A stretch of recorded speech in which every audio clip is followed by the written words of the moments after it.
தாய்மானவர் திட்டத்தோடைய பெயரை மாற்றி பொது விநியோக திட்டம் வச்சிருக்காங்க. ஆகஸ்ட் மாதத்துலேருந்து இனிமேல் அந்த பேர் தான் அழைக்கப்படும் அரசு சொல்லிட்டு சொல்கிறாங்க. இது முதல் திட்டம் இல்லை. விடியல் பயணத்தோட திட்டத்தை மகளிர் பயணம் மாற்றினாங்க. காலை உணவு திட்டத்துக்கு பேரை வந்து மாற்றினாங்க. இப்படி தொடர்ச்சியாக ஒவ்வொரு திட்டத்துக்கான பேர் மாற்றிட்டே இருக்காங்க. எப்படி பார்க்குறீங்க? அதாவது இந்த ஆட்சி அமைந்ததிலிருந்து உருப்படியாக எதுவும் செய்யவில்லை. செய்வதற்குரிய எந்த திட்டமும் கையில் இல்லை. காரணம், இவர்களுக்கு ஆட்சிக்கு வருவோன்ற நம்பிக்கையே இல்லை. ஏதோ ஒரு குருட்டாந்தசியாக ஆட்சி வந்துடுது. அதனால் ஆட்சி நடத்துகிறதுக்கு எந்த விதமான திட்டமும் இல்லை. அவரிடத்தில் எந்த விதமான ஒரு யோசனையும் இல்லை. ஆகவே எப்படியோ ஒரு ஆக்சிடெண்ட்டில் வந்துட்டாங்க. விபத்தின் காரணமாக வந்த காரணத்தினால் இந்த 2 மாத காலமாக ஒன்றுமே செய்ய முடியல. ஒவ்வொரு பேராக மாற்றிக்கிட்டு இருக்காரு. சட்டசபையில் கூட பேசும்போது சொன்னார், அப்பாவை காணாங்க. இப்போ அப்பாவை ஒவ்வொரு திட்டத்திலையும் மக்கள் பார்க்குறாங்க. பேர் மாற்றினார், விடியற் பயணம்னு மாற்றினார். அந்த விடியற் பயணத்தை விடியல்னு எடுத்துட்டார்.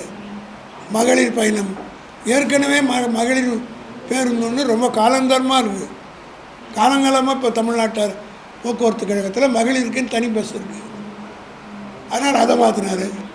இப்படி ஒவ்வொரு பேராக மாற்றினார். காலை உணவு திட்டம் தளபதி மு.க. ஸ்டாலினுடைய பெயர் உலகம் பூரம் புகழ்பெற்றது. இதை பார்த்து கனடாவிலும் மற்ற வெளிநாட்டிலே கூட அதை பின்பற்றினார்கள். ஆக இந்த திட்டம் மக்கள் மத்தியிலே போய் சேர்ந்திருக்கிறதுனால அதில் பெருந்தலைவர் காமராஜருடைய பெயரை வச்சுருக்காங்க. எங்களுக்கு ஒன்றும் காமராஜர் விரோதி அல்ல. ஆனால் அந்த திட்டத்தை கொண்டு வந்தது யார் என்பது ஒவ்வொரு குழந்தைக்கும் தெரியும். சாப்பிடும்போது கூட கலைஞருக்கு தளபதி கொடுத்தது தலைமை சாப்பாடுன்னு தான் சாப்பிட்ற குழந்தைங்க சொல்லுது. அதனால் ஒரு திட்டத்தினுடைய பெயரை மாற்றுவதால் அவரை மறைத்து விடக்கூடும் என்று கருதினால் அதை விட முட்டாள்தனம் வேறு ஒன்றுமே கிடையாது. காரணம், பழமொழி சொல்லுவாங்க, ரோஜாவை எப்பெயரிட்டாலும் அதனுடைய புகழ் மாறாது வந்தாது.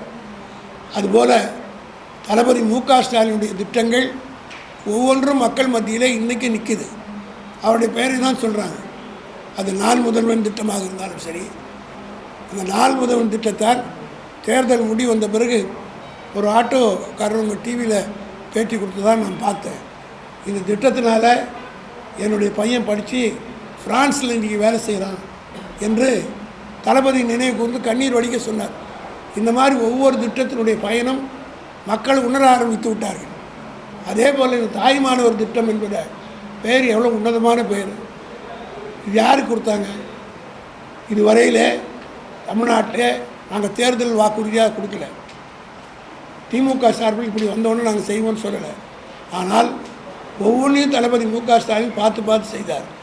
அதே போல் 75 வயதுக்கு மேற்பட்ட மூதாதையர்கள் ரேஷன் பொருட்கள் போய் க்யூவில் நின்று கடையில் நின்று வாங்கக்கூடிய அளவுக்கு அவர்களால் முடியாது என்கிற காரணத்தினால் அந்த திட்டத்தை தாய்மானவர்களுடைய பெயர் சூட்டி வீடு தேடி முதியோர்களுக்கு ரேஷன் வழங்க திட்டத்தை கொடுத்தாங்க.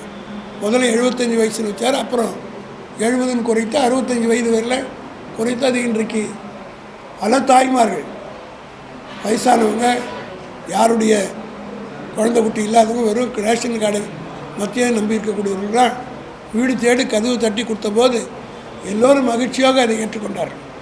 அதே போல் வறுமை கோட்டு கீழே இருக்கிற குழந்தைகளுக்கு ஊக்கப்படுத்துகிற திட்டம் தான் தாய்மானவர் திட்டம்.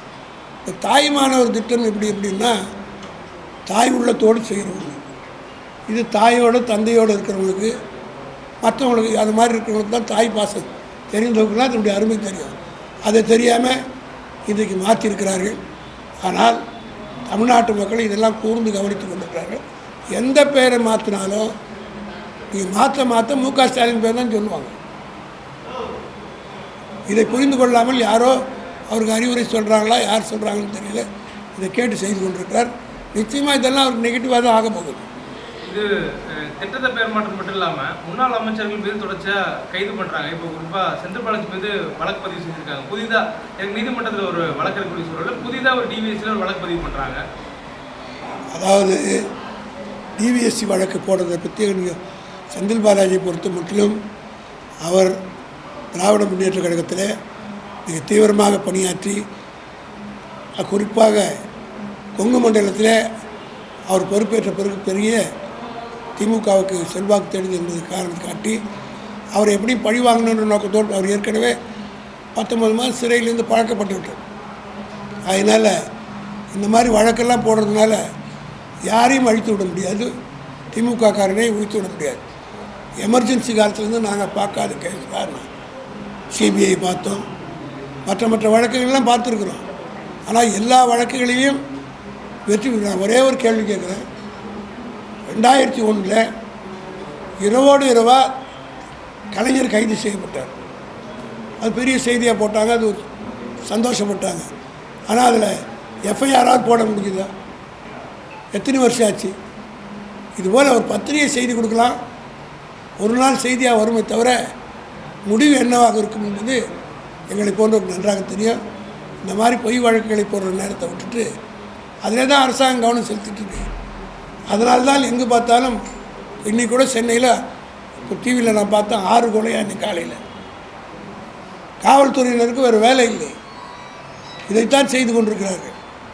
ஆகவே இங்கே ஒரு அரசாங்கம் நடப்பதற்குரிய அடையாளமே இல்லை. மேகதாது இஷ்யூ, நேற்று இஷ்யூ, இப்படி பல இஷ்யூக்கள் இருக்கிறது. அதை பற்றி ஒரு வார்த்தை சொல்லலை.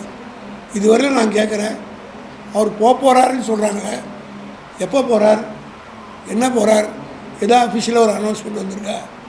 ஆக ஒரு தெளிவில்லா சர்க்கார், ஒரு திறமையற்ற சர்க்காராக, எதுவுமே வெளிப்படைத்தன்மை இல்லாத ஒரு சர்க்காராக. அதே போல் மின்வெட்டை பற்றி நீங்கள்லாம் அமைச்சர்கள் இன்றைக்கி அமைச்சர் பேட்டி கேட்குறாங்க, ப்ரெஸ்காரன் கேட்குறாங்க, ஓடுறாரு. 1900 ரூபா பில்லு வர வேண்டிய இடத்துல 17,000 ரூபா வந்திருக்குதுன்னு ஒரு ஆதாரத்தோடு ஒரு பத்திரிகை நிருபர் கேட்குறாரு. பதில் சொல்லாமல் பொறுப்பு இல்லாமல் போகிறார். இது எப்படின்னா மின் வாரியத்தில் கூடுதலாக அமைச்சிட்றாங்க. இப்போ 1000 ரூபா கட்ட வேண்டிய இடத்துல 7,000 ரூபா வசூல் பண்ணிட்டு இந்த 7,000 ரூபாய் திருப்பி கொடுக்க போகிறதில்ல. ஆக கொஞ்சம் கொஞ்சமாக கழிச்சுக்கிறாங்க. இது ஒரு மோசடி, இது ஒரு மிஸ்அப்ராப்ரியேஷன் தான். மக்கள்கிட்ட திருடுறது, அதிகமான வசூல் பண்ணி இது மறைமுகமாக ஒரு திருட்டுத்தனமான வேலை தான். இது திருடுன்னு கூட சொல்லலாம். மக்கள்கிட்ட பணத்தை திருடி இன்றைக்கு ஈபி நடத்துகிறார்களா என்று சொல்லக்கூடிய அளவுக்கு திருப்பி 7,000 இப்போ வீட்டு தப்பாயிடுச்சுன்னு சொல்கிறாங்கல்ல, அதை உடனே திருப்பி கொடுக்க வேண்டியது தானே, கழிச்சிங்கன்றாங்க. அப்போ என்ன அர்த்தம்?